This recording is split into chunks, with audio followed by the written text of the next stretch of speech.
Europe 1, il est 7h39. Thomas Soto. Le vrai faux d'info de la matinale, Jean-Philippe Ballas, bonjour. Bonjour Thomas, bonjour à tous. Ce matin, trop d'interviews, tu l'interview. L'interview politique et ce chiffre qui nous a étonnés. Gilles Boyer, conseiller d'Alain Juppé, invité de France Inter hier matin. Vous savez, il y a 400 interviews politiques par mois en France. 400 interviews politiques. Vous avez compté ? Non, mais un jour quelqu'un m'a dit ça, ce chiffre m'a marqué, parce que comment voulez-vous exister, comment voulez-vous surnager, comment voulez-vous vous distinguer, si ce n'est par la rareté de la parole et par une parole forte. Bon, alors, quelqu'un m'a dit ça comme source pour le vrai faux de l'info, ça marche pas. Alors, est-ce que c'est vrai qu'il y a 400 interviews politiques chaque mois, vrai ou faux, Jean-Philippe ? Eh bien c'est faux Thomas, c'est faux parce que c'est plus, et j'avoue humblement être tombé de ma chaise, parce que nous les avons comptées, ces interviews politiques, du lundi au dimanche.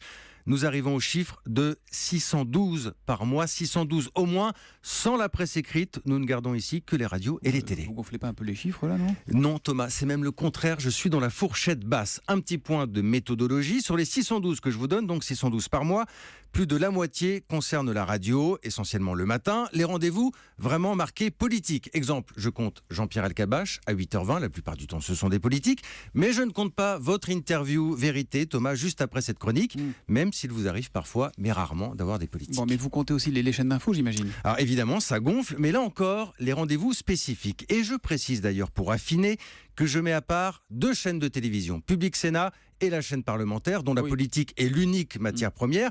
Si je les ajoute, eh bien j'obtiens plus de 30 000, là, non ? J'obtiens plus de 700 interviews politiques radio-télévisées chaque mois. Bon, et pour les invités au journal de 20h, par exemple, vous comptez comment ? Alors, je les compte pas, parce que c'est un rendez-vous aléatoire. Il n'y a pas toujours un invité aux 20h. Je ne compte pas non plus les émissions événementielles, comme Des paroles et des actes sur France 2, pour vous dire vraiment que je suis dans la fourchette basse. En revanche, je compte par exemple On n'est pas couché, l'émission de Laurent Ruquier, émission de divertissement certes, mais qui fait la part belle aux invités politiques chaque semaine. Finalement, quand on vous écoute, on se dit que parfois ça peut être plus de 600 interviews politiques. Oui, et je ne parle pas non plus d'Internet, Thomas, et des sites comme Le Figaro, L'Opinion ou d'autres qui développent leurs interviews vidéo. Alors, 600, c'est un ordre de grandeur que je vous donne, mais nous avons recompté plusieurs fois. J'en profite d'ailleurs pour remercier mes 2 aides de camp du vrai faux, Kim Begach et Maxime Laurent, qui écoutent et qui décryptent avec moi chaque jour cette masse d'interviews. Et là, on est très embêtés parce que donc, Gilles Boyer trouve qu'il y a trop d'interviews politiques. Et il se trouve qu'à 8h20, Jean-Pierre Elkabbach doit recevoir un juppéiste comme Gilles Boyer. Qu'est-ce qu'on fait ? On va pas l'annuler quand même. On va le garder. On le garde quand même, le maire du Havre qui sera l'invité